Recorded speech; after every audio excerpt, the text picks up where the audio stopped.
In this video, we're going to make some trees to add to our asset library. These trees are going to be just some classic pine trees that we can use not only for set dressing, but also scattering all around the hut. So we're going to use the lovable sapling tree add-on. So come over here to your Blender preferences. And if you don't have this enabled, if you're a frequent Blender user, I'm sure you've just got it on by default, the sapling tree generator.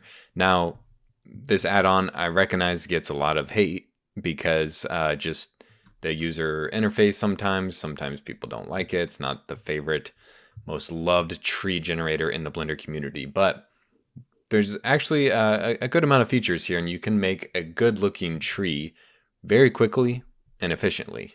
And as I've said in other videos, that's kind of the theme here, using what we have to not overwork ourselves, to make the foliage we need to dress our scene.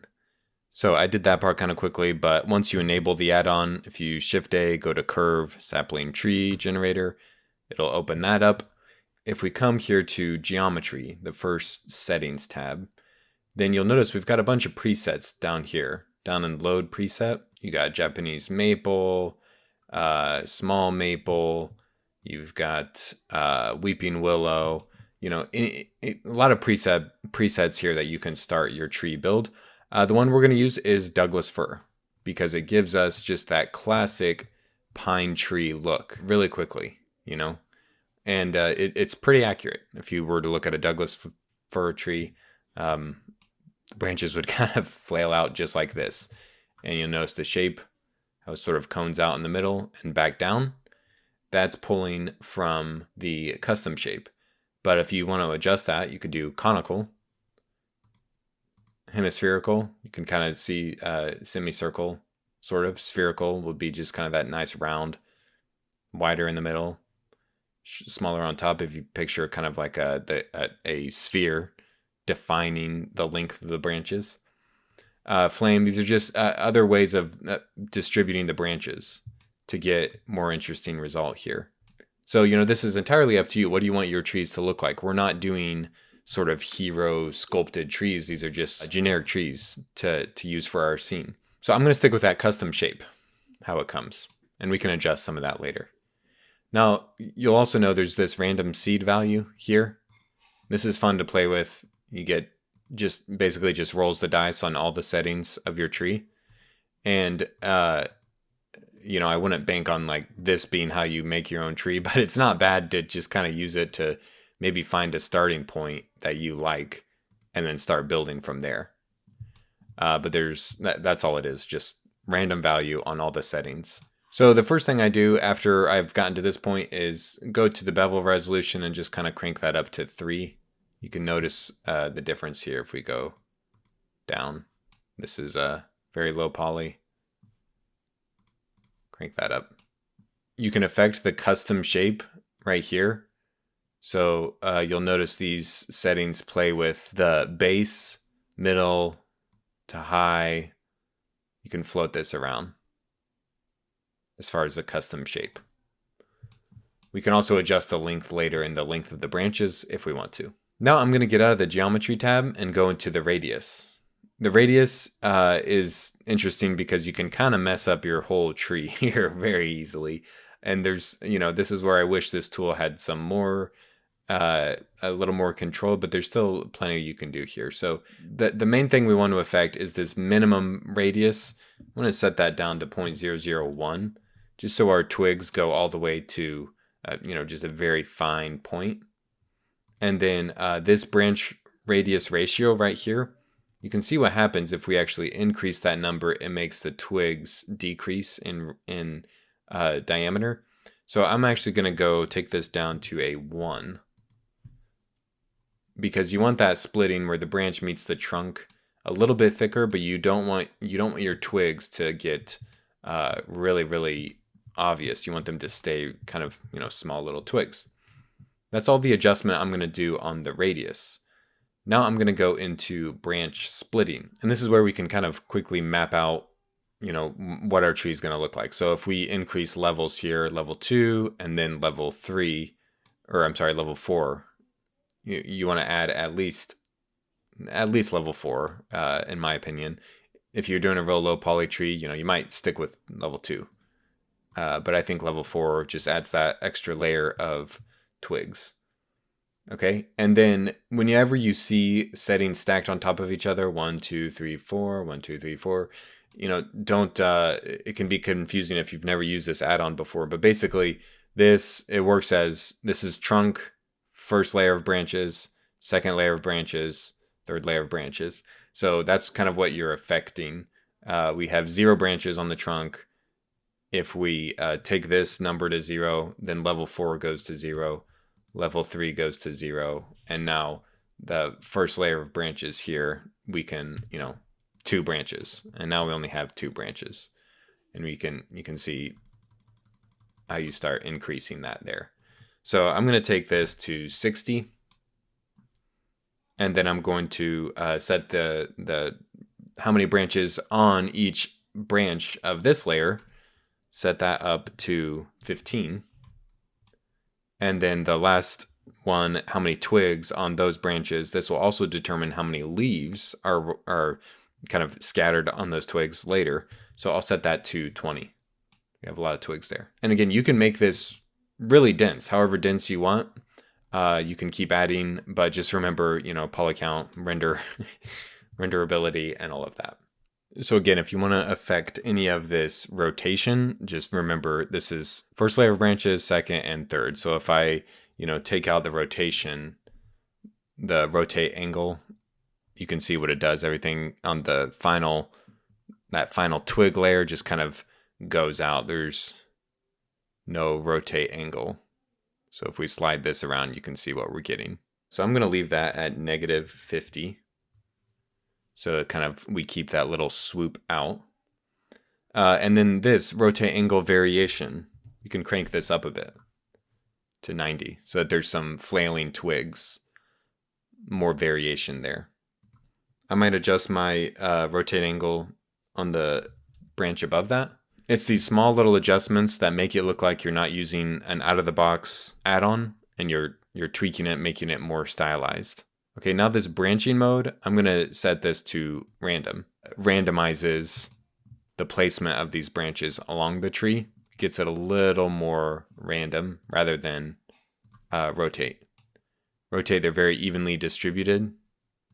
Random, they are, you guessed it, random. Outward attraction, we're going to leave that at 0. And then the curve resolution. So right now our trunk is the highest resolution. If we want to increase the resolution detail of our next branch, you can see what that does. And then down the line, adding more resolution. The twigs, if you add more resolution, then they'll have the ability to bend more. Just keep in mind that when we convert this to a mesh, that increases poly count for sure. So you don't want to go too crazy on the rotation. Let's go back to branch radius, just because it's looking like we might want to increase the thickness of the branches just a little bit. So what we can do is take this down to 0.9, we'll go 0.975, just to increase that a little bit. That looks a little better. All right, now let's get into some of the fun stuff, which is the leaves. So let's come up here to the leaf settings. Now I'm kind of blowing through a lot of these settings. There's so much you can do. You can do a lot of further tweaking of the branches. Things like secondary splitting, the trunk shape and everything. Look through those settings and tweak them and adjust them. But when you're just making a simple pine tree, I'm trying to just kind of hit you with the basics so that we can make a good tree that can be easily customizable, and then we can repeat the process to make a few variations. So I'm in the leaf setting. I'm going to check show leaves. And I'm going to choose rectangular leaves. All right, yeah, 25 for now is fine. We'll increase that number once we're done. I'm going to set this to cylindrical, if I'm saying that right. The leaf down value, we're going to set this to 33. And then the leaf down setting, 33 as well. Leaf rotation, we'll do 145. And then this leaf rotation, we'll do 35. we'll set the leaf scale to 0.88. And then the leaf scale X to 0.01. You see some needles starting to form. Leaf scale V, 0.12, and leaf scale T, 0.25. There's nothing really magical about these values. They're just values I found that work pretty well, but you can definitely plug in your own. The leaf angle, let's set this to 1. And now that that's in place, we can crank up the amount of leaves. We'll do 175 initially, see what that looks like. Now it's not 175 leaves, it's how many leaves are scattered around the twigs. So just keep in mind how thick this is going to get the more you add. Okay, and that's looking good. You want to keep in mind scale. So needle size, you want to pay attention to that. Looks like our needles might be a little bit too long. So we can set the overall leaf scale down. We'll go 0.75. That looks a little better. And we're getting a pine tree shape there. Everything should be random. The pine needles should be relatively random. You do want it to look fairly lush and thick. So I might increase the total amount of leaves up to 200, just so we get some thicker pine needles in there. It's going to look really good once we get light hitting that and our shader on there. Again, with everything, you want this to look like nature. So it shouldn't look geometric. It shouldn't look produced. It should just look random and a little bit messy. So now we have a tree that we can randomize and use that random seed value to tweak. But before we get to that point, we have to save it as a preset. This is very important. You might want to save it all along as you're kind of working, because this add-on tends to crash, and when it crashes, there's no getting these settings back. So make sure you create a preset. I'll call this tree pine pre. And then I will export preset, and then you can see it shows up in your load preset menu. Okay. So now when we close out of that and you just select anything in viewport, it closes out of the add-on.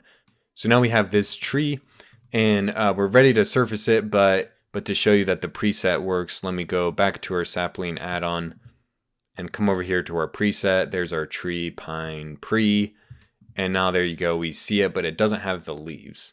So we would have to recreate the leaves and the branch levels. It's all there. We just have to kind of rebuild those levels. It saves sort of the preset of everything. We just have to kind of rebuild the leaves from there. So now we have an exact copy of our tree. And what we can do is, actually you can go back to the geometry and just roll the dice on this random seed value. And it'll randomize everything, but it'll keep our settings that we like, so that these trees can live in the same world, but you know, you've added randomness instantly without doing a whole lot. So there's a different looking tree. It's even shorter. That looks nice. We can keep that one, and then we can keep going with this. There's we're gonna do 3 trees for this library, but you know, the more you can make, the better, and the more variation you can make, because you can also, once you do this, you can get in there and start. Okay, I'm going to make this custom shape look a little bit different. I'm going to have branches longer at the bottom. You know, start making those changes that make it stand out as a different looking tree. You might get into the branch growth. And this is, we didn't even talk about this, but this is where you can adjust the length of each of the branches. So I probably should have gone over this, but this first value, that's the length of your trunk. Second value, the length of the branches. Yeah, this is important. Length variation, how, you know, how random is your tree length, your branch length, and then things like the down angle variation. So some of these settings are similar to what we already went through, but the curvature, again, the preset sets all of these for you, so that's why, you know, it looks pretty good out of the box. But these are things you can adjust these settings, and it'll work for you as kind of a tree variant, something you want to look different. So you can see just how really quickly we got to a very different looking tree from what we've already made, just by tweaking those settings. So I might, since this tree, the branches are much longer, let's go back to the branch splitting, and on that third level of branches, let's crank this up to 20 for the third level, and that'll trickle down. We'll get more branches on the 4th level, and then 4th level we can increase to 30. So obviously we can put way more work into it, but you can see how quickly we were able to make 3 custom pine trees. They look different, but they'll live in the same forest. You know, we can dress these in different ways. So hopefully you can see how you can quickly make trees in Blender, make a library of pine trees for our set. And in the next video, we'll get into adding a custom shader to these things so that they are ready to render.